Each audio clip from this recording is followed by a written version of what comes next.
ാണ് എന്തിൻ്റെ ഭാവി? എല്ലാത്തിൻ്റെയും ഭാവി അത് പറയുന്നുണ്ട്. ലോകത്തിൻ്റെ ഭാവിയെപ്പറ്റി പറയുന്നു, ഭൂമിയുടെ ഭാവിയെപ്പറ്റി പറയുന്നു, എന്തിനേറെ നമ്മുടെ ലോക രാഷ്ട്രങ്ങളുടെ ഗവൺമെൻറ്റിൻ്റെ ഭാവിയെപ്പറ്റി അത് പറയുന്നു, ഭരണത്തിൻ്റെ ഭാവിയെപ്പറ്റി പറയുന്നു. ഓരോ ഭരണങ്ങൾ മാറി വരുമ്പോൾ ചക്രവർത്തി ഭരണം, രാജഭരണം, ജനാധിപത്യ ഭരണം, ഇതെല്ലാം ബൈബിൾ പണ്ടേക്ക് നൂറ്റാണ്ടുകൾക്ക് മുൻപേ പ്രസ്താവിച്ചു വിട്ടിരിക്കുകയാണ്. ഇതിൻ്റെ ഭരണങ്ങൾ ഇങ്ങനെയായിത്തീരും, അന്ത്യകാലത്ത് എന്തെല്ലാം സംഭവിക്കും, അന്ത്യകാലത്തെക്കുറിച്ച് ബൈബിൾ പ്രസ്താവിച്ചിരിക്കുകയാണ്. ഭാവിയെപ്പറ്റി പ്രസ്താവിക്കുന്ന ഒരു ഗ്രന്ഥമാണ് വിശുദ്ധ ബൈബിൾ. ഇത് ലോകത്തിൻ്റെ ഭാവി മാത്രമല്ല, രാഷ്ട്രത്തിൻ്റെ ഭാവി മാത്രമല്ല, ഗവൺമെൻറ്റിൻ്റെ ഭാവി മാത്രമല്ല, നിന്റെ ഭാവിയും ഇതിനകത്ത് പ്രഖ്യാപിച്ചിട്ടുണ്ട്.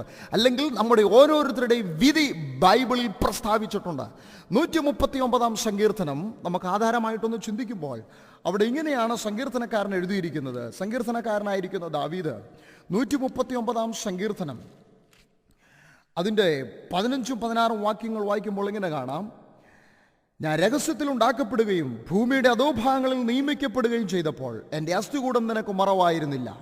ഞാൻ പിണ്ടാകാരമായിരുന്നപ്പോൾ നിന്റെ കണ്ണെന്നെ കണ്ടു. നിയമിക്കപ്പെട്ട നാളുകളിൽ ഒന്നുമില്ലാതിരുന്നപ്പോൾ അവയെല്ലാം നിന്റെ പുസ്തകത്തിൽ എഴുതിയിരിക്കുന്നു.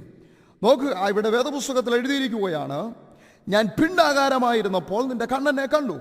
നിയമിക്കപ്പെട്ട നാളുകളിൽ ഒന്നുമില്ലാതിരുന്നപ്പോൾ അവയെല്ലാം നിന്റെ പുസ്തകങ്ങളിൽ എഴുതി വെച്ചു. അത് ഞാനും നിങ്ങളും ജനിക്കുന്നതിന് മുമ്പ് എന്നെയും നിങ്ങളെയും കുറിച്ചുള്ള സകല കാര്യങ്ങളും വേദപുസ്തകത്തിൽ എഴുതി വെച്ചിട്ടുണ്ട്. ഉലക സ്ഥാപനത്തിനു മുമ്പേ നമ്മുടെ ചരിത്രം എഴുതപ്പെട്ട് കഴിഞ്ഞതാണ്.